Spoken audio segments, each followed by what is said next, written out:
அடடா என்ன இது புதுசாக இருக்கேன்னு யோசிப்பீங்க.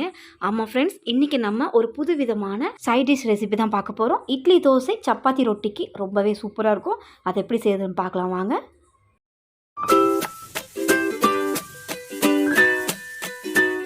இந்த சைட் டிஷ் செய்கிறதுக்கு முட்டைக்கோஸ் 150 கிராம் எடுத்து பொடியை நறுக்கியிருக்கேன். நான் சாப்பரில் நறுக்கிறதுனால நல்லா பொடியை நறுக்கியிருக்கேன். எந்த அளவுக்கு பொடியை நறுக்க முடியுமோ அந்தளவுக்கு பொடியை நறுக்கி எடுத்துக்கோங்க.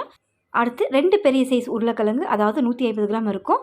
இதை தோலை நீக்கிட்டு இந்த மாதிரி துருவி எடுத்துகிட்டு இதை நல்லா ஃபில்டர் பண்ணிக்கலாம். தண்ணி ஒரு சொட்டு கூட இல்லாமல் நல்லா ஃபில்டர் பண்ணி இதை ட்ரை பண்ணிக்கோங்க. முட்டைக்கோசையும் உருளைக்கிழங்கையும் நான் வெயிட் கணக்கில் சொன்னேன். கப் கணக்கில் எடுக்கணும்னா நீங்கள் எந்த கப்பில் எடுக்கிறீங்களோ அதே சம அளவுக்கு 2த்தையும் எடுத்துக்கோங்க. இப்போ இது இருக்கட்டும். இந்த சைட் டிஷ்ஷுக்கு ஒரு மசாலா ஒன்று அரைச்சிக்கணும். அதுக்கு மிக்ஸி ஜாரில் ஒரு துண்டு பட்டை, 4 லவங்கம், ஒரு ஏலக்காய், 2 பச்சை மிளகாய், இது கூடவே 1 ஸ்பூன் சீரகம், 4 பத்தை தேங்காய் பொடியை நறுக்கிட்டு சேர்த்துக்கிறேன். இது கூடவே ஒரு பெரிய சைஸ் தக்காளி ரஃப்பாக சாப் பண்ணி சேர்த்துக்கிறேன். புளிப்பு சுவைக்காக இந்த தக்காளி ஆட் பண்ணுறோம். இதை நல்லா நைஸாக அரைச்சி எடுத்துக்கலாம். இந்த மாதிரி இது இருக்கட்டும். கிரேவி செய்ய ஆரம்பிச்சிடலாம். கடாயில் 2 குழிக்கரண்டி அளவுக்கு எண்ணெய் சேர்த்துட்டு எண்ணெய் நல்லா காஞ்சதும் 1 ஸ்பூன் கடுகு உளுந்து சேர்ந்த மாதிரி சேர்த்து நல்லா பொரிஞ்சதும் ஒரு இனுக்கு கருவேப்பிலையும் மீடியம் சைஸ் வெங்காயம் பொடியை நறுக்கினதை சேர்த்துக்கிறேன். இது கண்ணாடி பதம் வர வரைக்கும் மட்டும் வதக்கினா போதும். இப்போ இந்த அளவுக்கு நல்லா வதக்கிட்டு 1 ஸ்பூன் இஞ்சி பூண்டு விழுது சேர்த்து பச்சை வாசனை இல்லாமல் 1 நிமிஷத்துக்கு இதை நல்லா வதக்கி விட்டு எடுத்துக்கலாம். பச்சை வாசனை இல்லாமல் நல்லா வதக்கிட்டு பொடியாக நறுக்கின முட்டைக்கோசையும் உருளைக்கிழங்கையும் இது கூட சேர்த்து நல்லா கலந்து விட்டுக்கலாம்.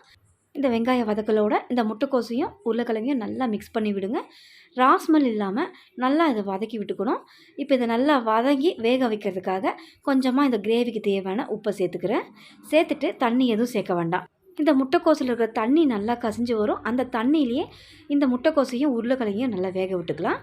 கூடவே மஞ்சத்தூளையும் சேர்த்து நல்லா ஒரு முறை கலந்து விட்டு 5 நிமிஷம் குறைவான தீயில் வச்சு இதை வேக விட்டுக்கோங்க. ஹை ஃப்ளேமில் வச்சிங்கன்னா தண்ணி கசிஞ்சு வராது. குறைவான தீயில் வச்சிங்கன்னா நல்லா வெந்து வந்துடும் 5 நிமிஷத்தில். இப்போ 5 நிமிஷம் நல்லா குக் பண்ணியிருக்கோம். முட்டைக்கோசும் உருளைக்கிழங்கும் பர்ஃபெக்டாக வெந்து வந்திருக்கு. இப்போ நம்ம இதில் 1 ஸ்பூன் சில்லி பவுடர் சேர்த்துக்கலாம். நம்ம பச்சை மிளகாய் சேர்த்ததுனால நீங்கள் காரத்துக்கு தகுந்த மாதிரி ஆட் பண்ணிக்கோங்க. கூடவே காஷ்மீரி மிளகாய் தூள் 1 ஸ்பூன் சேர்த்துக்கிறேன். இதில் காரம் இருக்காது. கிரேவி கலருக்காக சேர்த்துக்கிறேன். ஆப்ஷனல் தான், நீங்கள் வேண்டாம்னா ஸ்கிப் பண்ணிடலாம். இப்போ இந்த மிளகாய் தூளையும் சேர்த்து நல்லா இதை கலந்து விட்டுக்கிறேன். இதை நல்லா கலந்து விட்டு அரைச்சி வச்ச மசாலாவை இது கூட சேர்த்துக்கலாம். இப்போ மசாலா சேர்த்தாச்சு. இப்போ இதில் தண்ணி சேர்த்துக்கலாம். இந்த ஜாரில் மசாலா நிறைய ஒட்டியிருக்குங்கிறதுனால 1 கப் அளவுக்கு இந்த ஜார்லேயே தண்ணியை சேர்த்துட்டு நல்லா கலந்துட்டு அந்த தண்ணியவே இது கூட சேர்த்துக்கிறேன். குழம்பு மாதிரி இல்லாமல் கிரேவி கன்சிஸ்டன்சிக்கு நம்ம தண்ணியை ஆட் பண்ணிக்கணும். நான் 1 கப் அளவுக்கு தண்ணி சேர்த்து இதை நல்லா கலந்து விட்டேன். இன்னும் கொஞ்சம் தண்ணி தேவைப்படுதுங்கிறதுனால இன்னும் ஒரு 1/2 கப் அளவுக்கு தண்ணி சேர்த்துக்கிறேன். மொத்தம் 1.5 கப் அளவுக்கு தண்ணி சேர்த்துருக்கேன். இந்த கன்சிஸ்டன்சிக்கு நம்ம வச்சோன்னா தான் கொதித்து வரும்போது திக்கான கிரேவியாக கிடைக்கும்.